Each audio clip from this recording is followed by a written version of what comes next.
बिस्मिल्लाहिर्रहमानिर्रहीम।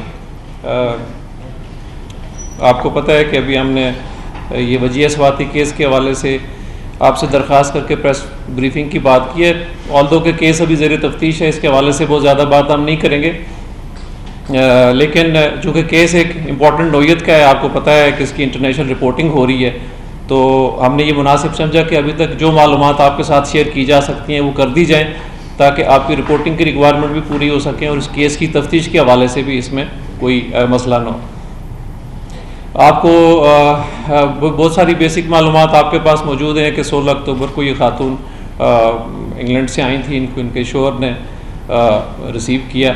इससे पहले मैं ये आपको बता दूं कि ये केस की जो इम्पोर्टेंस के हवाले से आपको पता है कि वज़ीर आला पंजाब ने भी इस पर नोटिस लिया है, रिकवरी के लिए हदायत दी हुई हैं सबको, साथ साथ IG पंजाब का भी इसका नोटिस है और RPO साहब खुद इसकी निगरानी कर रहे थे। मैं भी देख रहा था, ये 16 अक्टूबर को खातून आई थी इंग्लैंड से और इनके शोहर ने इनको रिसीव किया एयरपोर्ट से, घर लेके गए, उसके बाद इनका मर्डर कर दिया गया और साथ में इनको यहाँ से वो KPK लेके चले गए और वहाँ पे उनको बरियल कर दिया।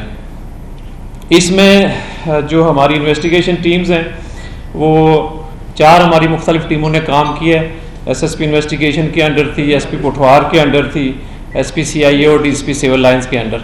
इन्होंने मुख्तलिफ पिछले टाइम के दौरान इसमें काफ़ी सारी मेहनत हुई है और इसमें एबटाबाद, हंगू, इसके अलावा साथ में लकी मरवत, मुल्तान, पिंडी, इस्लामाबाद, बहुत सारे शहरों में इसकी तफ्तीश की गई है। जिसके बाद एविडेंस इकट्ठा होने के बाद एक नतीजे पे पहुंचने के बाद इनके साहब का एक मौजूदा शोहर जो थे, जो उसमें भी कुछ कन्फ्यूजन है जिसकी भी तफ्तीश जारी है, उनको गिरफ़्तार किया गया और उसके बाद बाकी जितना भी टेक्निकल एविडेंस बाकी सारी टीम्स की जो शहादतें थी उनकी बुनियाद पे हमने इस नतीजे पे पहुंचे और हम हंगू से अभी हम इसको ये लकी मरवत का एक पेजू पुलिस स्टेशन है, वहाँ से डेड बॉडी अभी उनको रिकवर हो चुकी है और वो शिफ्ट हो रही है यहाँ पे इस्लामाबाद के लिए, पिंडी के लिए, और यहाँ पे हम उसका बाकी फॉर्मेलिटीज़ पूरी करेंगे। आपसे इस सारी बातचीत करने का मकसद हमारा ये था कि हम आपकी रिपोर्टिंग के हवाले से बात कर लें, क्योंकि ये इंटरनेशनल लेवल पे इसकी रिपोर्टिंग होनी है, तो हम कोशिश ये करेंगे कि आपसे रिक्वेस्ट ये करेंगे कि जो वेरीफाइड रिपोर्टिंग है वो की जाए और हमसे हमारा जो मौक़िफ़ लेके बात को चलाया जाए, ज़राए से बात न चलाया जाए, क्योंकि इंटरनेशनल रिपोर्टिंग एक तो ये है कि हमारे मुल्क की इज़्ज़त के हवाले से, हमारे महकमों की कैपेसिटी के हवाले से इम्पॉर्टेंट है, साथ साथ मीडिया की रिस्पॉन्सिबल रिपोर्टिंग के हवाले से इम्पॉर्टेंट है और केस की तफ्तीश और फर्दर आगे उसकी प्रोसिक्यूशन के हवाले से इम्पॉर्टेंट है। इसमें बहुत सारी मालूमात ऐसी हैं, यकीनन आपके पास पहले से भी हैं, कुछ ज़राए से आपके पास हैं, आपके सवालात भी आपके होंगे, लेकिन उसमें से जो चीज़ रेलेवेंट है कि जो हम समझते हैं कि इस टाइम पे दी जा सकती है कि जो केस की, क्योंकि केस की तफ्तीश अभी जारी है, इसमें से अभी तक एक मेन जो मुलज़म रिजवान हबीब, उसका वालिद और एक उसके मुलाजिम को गिरफ़्तार किया जा चुका है। मज़ीद तफ्तीश इसमें होनी है और बहुत सारी चीज़ें इसमें आनी हैं, तो हम उतनी मालूमात आपको ज़रूर देंगे कि जो इसकी केस की तफ्तीश को अफेक्ट ना करती हूँ और प्रोसिक्यूशन के लिए कोई नुकसान देना हो, लेकिन जो कुछ मालूमात ऐसी होंगी कि जो अल्टीमेटली जब केस की तफ्तीश मुकम्मल हो जाएगी तब हम आपके साथ शेयर करेंगे। अच्छा साजिद कियानी साहब, इसमें ये बता दें कि पुलिस ने जो है मुकदमा दर्ज करने में ताख़ीर और फिर मुलज़म तक पहुँचने में ताख़ीर की वजह क्या थी? देखें, ये 16 अक्टूबर का वाक़या है। मुकदमा जब पुलिस के पास रिपोर्ट हुआ है फर्स्ट टाइम, तो उसके बाद ही मुकदमा दर्ज हुआ, क्योंकि जब तक कोई इन्फॉर्मेशन पुलिस के पास नहीं आएगी FIR दर्ज नहीं हो सकती, तो FIR उसके बाद दर्ज हुई है। साथ साथ जैसे आपने बाकी बात करते हैं, तो चूँकि इब्तदाई तौर पर जब FIR दर्ज हुई तो एविडेंस के हवाले से शहादतें जो होती हैं, जो एविडेंस उसकी बुनियाद पर गिरफ्तारी अमल में लाई जाती है, और जो अगर फ़र्ज़ करें आपके खामद के हवाले से आप उसकी बात करते हैं, तो पर्चा दर्ज होने के बाद तफ्तीश में वो हर मरहले में जब उनको बुलाया जाता तो तफ्तीश में शामिल हो रहे थे और साथ साथ जो उनसे सवालात किए जाते थे, जो चीज़ मांगी जाती थी वो दे रहे थे। टेक्निकल इन्वेस्टिगेशन साथ साथ जो सपोर्टिंग टीमें काम कर रही थी वो चल रहा था, और जब एविडेंस इस बुनियाद पे पहुंचा कि उनको गिरफ्तार करना ज़रूरी समझा गया तो किया गया।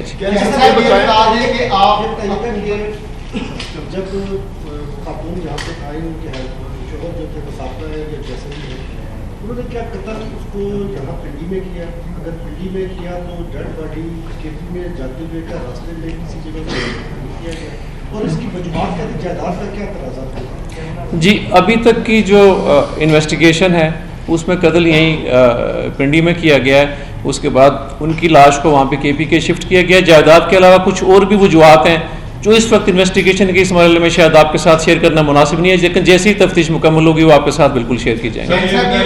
अक्टूबर में वाकया होता है, आपसे यूएस एम्बेसी वाले मुलाकात करते हैं, उनके दबाव में आके आप इसके खबर की गिरफ्तारी शुरू करते हैं। इतना अरसा गिरफ्तारी तमाम में क्यों डाली जाती रही? एसएसपी इन्वेस्टिगेशन साहब भी बैठे हैं, जो टीमें इस पे काम करती रही हैं, क्या उन पुलिस एहलकारों के खिलाफ मुकदमा भी दर्ज किया जाएगा, उनके खिलाफ कार्रवाई भी करेंगे, या सिर्फ आप कह रहे हैं इंटरनेशनल रिपोर्टिंग हो रही है, आप कह रहे हैं हमारे मौक़िफ़ तो आपकी तरफ से कोई देता नहीं है, ठीक है, तो गिरफ्तारी को इंतजाम में डालेगी, उसकी बुनियादी वजह क्या थी? क्या दबाव था आपके ऊपर? देखिए, बात यह है कि जैसे कि मैंने पहले आपको बताया कि जब कोई मुलज़म जब कोई पर्चा दर्ज होता है उसके बाद शहादतें इकट्ठी की जाती हैं, एविडेंस इकट्ठा किया जाता है और एविडेंस की बुनियाद पे गिरफ्तारी या उसके बारे में फ़ैसला किया जाता है। मैंने आपको ये भी बताया कि जब जब इस तफ्तीश के सिलसिले में उसके खाविद को बुलाया जाता था वो आके शामिल तफ्तीश होते थे और जो जो इन्फॉर्मेशन उनसे मांगी जाती थी, मालूमात ली जाती थी, वो देते थे। उसके बाद चूँकि अब खाली FIR में नामजद होना इस बात के लिए ज़रूरी नहीं है कि किसी को गिरफ़्तार किया जाए। पुलिस के पास पूरा इख्तियार है गिरफ़्तारी को इल्तवा में रखने का, लेकिन जब सफिशेंट एविडेंस आ गया कि जब हमारे पास खाली नॉमिनेशन के अलावा हमारा दूसरे टेक्निकल और दीगर ज़राए से एविडेंस आ गया और गिरफ़्तारी के लिए एक सफिशेंट हमारे पास ग्राउंड मौजूद है, तो उनको गिरफ़्तार किया गया। और साथ साथ इस पर किसी का कोई प्रेशर नहीं है। जो अमेरिकन एम्बेसी ने हमारे साथ सिर्फ अपनी मालूमात शेयर करने के लिए जो उनके पास थी वो रब्ता किया है, और उनकी बदकिस्मती खातून की कि उनको तो पहले दिन मर्डर कर दिया गया था। वो तो किसी भी सूरत में तफ्तीश के किसी भी मरहले में कुछ भी हो जाता, वो उसमें कोई वो अनडू तो हो नहीं सकता था। लेकिन ये है कि जैसे ही हमारे पास सफिशेंट एविडेंस आया, गिरफ्तारी हुई है और गिरफ्तारी के 72 घंटों के अंदर हम इस जगह तक पहुंच गए हैं कि हमारे अपने सारे एविडेंस को मिला के हम उनको डेड बॉडी को रिकवर करने में कामयाब हुए। देखें, ये बातें डिटेल्स जो है ना, मैंने जैसे आपको पहले बताया तफ्तीश अभी जारी है। इतनी मालूमात हमने आपके साथ प्रेस की टॉक इसलिए की है कि हम आपकी बुनियादी रिक्वायरमेंट पूरी कर दें ताकि आपको एक फैक्ट सारे आपको बताऊं। जो डिटेल्स हैं वो चूँकि तफ्तीश अभी जारी है और इन्वेस्टिगेशन मुकम्मल होने के बाद प्रोसिक्यूशन का भी मरला होता है, तो एटलीस्ट इन्वेस्टिगेशन मुकम्मल होने में वहाँ पूरी चीज़ आपके साथ शेयर करें। अमेरिकन इंटेलिजेंस भी इसके साथ है, आपके साथ इन्वेस्टिगेशन में आपकी हेल्प कर रही है? जी जी। अमेरिकन कोई एजेंसी भी आपके साथ? नहीं, ये हमारी बिल्कुल, मैंने आपको बताया कि एम्बेसी ने चूँकि एक अमेरिकन नेशनल दुनिया के किसी भी मुल्क में अगर वो उनके कोई किडनैपिंग के कोई चीज़ हो या मर्डर की हो तो वो अपने सिटीजन्स के लिए कंसर्न अथॉरिटीज़ के साथ रब्ता करते हैं और मालूमात उनके पास जो होती हैं वो शेयर करते हैं, क्योंकि वो चाहते हैं कि उनके हवाले से उसके जो केस को ट्रेस किया जाए। इस हद तक उन्होंने हमारे साथ रब्ता करके जो उनके पास मालूमात थी वो हमारे साथ शेयर किए हैं। आपसे सवाल किया लेकिन आप कमाल महारत से सवाल का जवाब दिए बगैर ब्रॉडकास्ट के आगे निकल गए। दोबारा आपसे सवाल है, आपने फरमाया कि इंटरनेशनल मीडिया में रिपोर्ट हो रहा है और आपका मौक़िफ़ लिए बगैर इस वाक़े की रिपोर्टिंग ना की जाए। सवाल ये है कि वहाब साहब आपके साथ बैठे हैं, आप मौके पे मौजूद हैं, RPO रावलपिंडी, उन्होंने खबर जो है वो इस्लामाबाद से लीक करके ब्रेक करवाई है और आपका जो कह लें कि एतराज़ है वो रावलपिंडी के रिपोर्टर्स पर है कि वो आपसे रब्ता नहीं कर रहे। मैंने आपसे रब्ता किया, मैंने वहाब साहब से रब्ता किया, मैंने RPO रावलपिंडी से रब्ता किया, सिर्फ मैंने नहीं और भी बहुत से दोस्तों ने।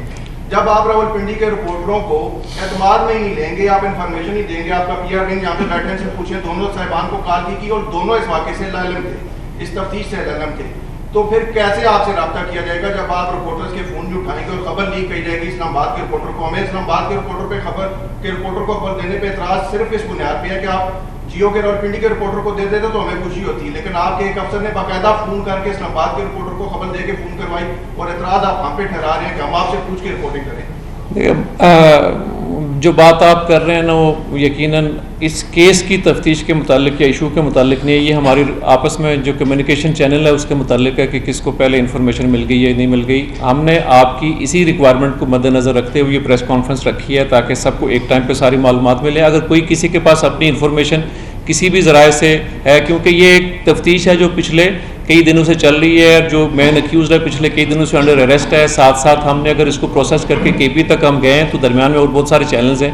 अगर किसी के पास कोई इन्फॉर्मेशन आती है वो अपने ज़राए से चलाता है, हम उसको बिल्कुल रोक नहीं सकते। लेकिन हम आपसे ये दरख्वास्त ज़रूर करते हैं कि अगर हम इस इशू की अहमियत के मद्देनज़र अगर हम इसको एक रिस्पॉन्सिबल तरीके से वेरीफाइड खबर चलाएंगे ज़राए से, और बाकी अगर किसी ने चलाई है तो मेरी उनसे भी ये दरख्वास्त है कि उनको अगर वेरीफाइड खबर चलाएंगे तो हमारे लिए आसानी होगी। और बाकी सवाल ये है कि वेरिफिकेशन कैसे होगी जब आप फोन उठाएंगे, वहाब साहब ने उठाएंगे, आपका PR होगा और RPO आपका जो है वो फोन नहीं उठाएगा, किसी को नहीं बताएगा, तो फिर हम कैसे वेरिफिकेशन करेंगे? देखें, प्रेस कॉन्फ्रेंस अगर अनाउंस कर दी गई है तो ये आपके लिए ही है। बाकी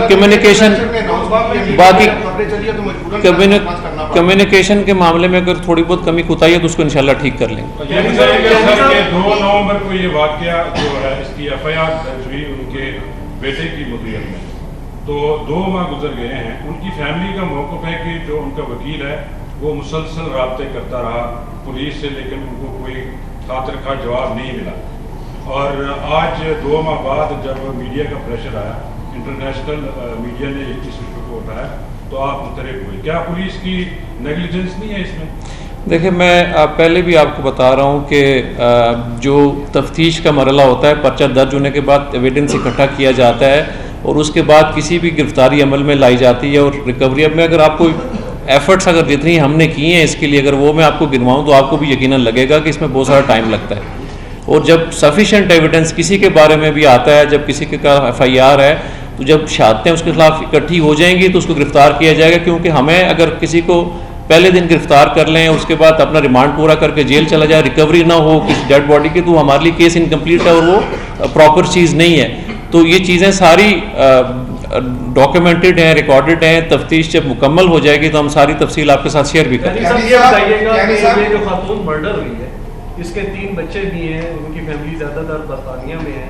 क्या आप लोगों ने उस फैमिली को, उनके बच्चों को, अमेरिकन एम्बेसी को इसके जो अनफॉर्चुनेट कंक्लूजन है उसके बारे में आगाह कर दिया है? और जिस आपने कहा कि रिजवान हबीब की गिरफ्तारी जो है वो डिले इसलिए रखी गई कि एविडेंस नहीं है, तो अब जब उसको अरेस्ट कर लिया गया, उसने कन्फेस कर लिया, अभी आपके पास ऐसे क्या एविडेंस है कि आप रिजवान को जो मंतके अंजाम तक पहुँचाएं?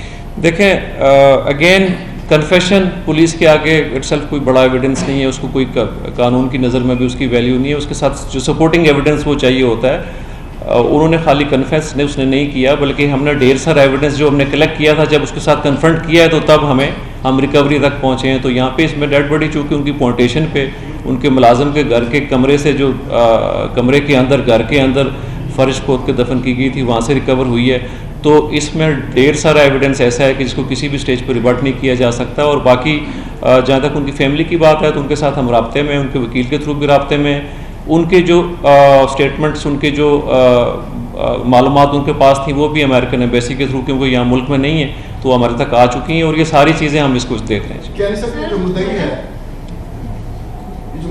इसने लिखा है कि इसको लिखा है, तो एक तो वो क्या इसके इन्विटेशन पे आई थी, अपने तौर पे आई थी, एयरपोर्ट से इन्होंने दुआ किया, तो या इनके साथ आई, घर तक आई, तो आने का उनकी मतलब अपने बच्चों तक पहुंची? जी देखें, वो जो मुद्दई है वो उनका बेटा है और उसने FIR में एक जो वो भी हमारे थ्रू चूँकि एक राइटिंग में मटीरियल आया है तो वो रिपोर्टेड हमारे पास इस तरह से FIR दर्ज हुई है। बाकी इनके जो हस्बैंड हैं उन्होंने उनके एयरपोर्ट से रिसीव किया और अपने घर लाए।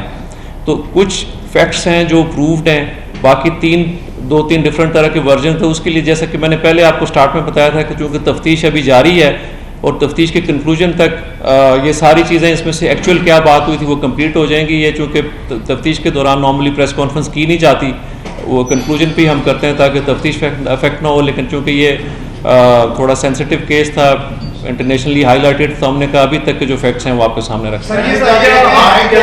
ये बता दीजिए कि इस केस की FIR क्या कानून के मुताबिक दर्ज हुई, वज़ारत ख़ारजा के थ्रू आई? सेकंडली ये क्या 161 का बयान हुआ अगर वज़ारत ख़ारजा के थ्रू FIR नहीं आई? तीसरा ये कि इस केस का एक अहम गवाह इस मकतूला का भांजा है, क्या उसका बयान लिया गया? देखिए, बात यह है कि मैंने आपको पहले बताया है कि तफ्तीश अभी नामुकम्मल है। हमने आपकी रिक्वायरमेंट की वजह से या हालात के मुताबिक ज़रूरी था तो ये प्रेस ब्रीफिंग करके हम आपको दे रहे हैं। तफ्तीश मुकम्मल होने तक ये सारी चीज़ें बिल्कुल हो जाएंगी। और जहाँ तक FIR के इंदराज का मामला है, किसी भी इशू के हवाले से कोई भी जो फर्स्ट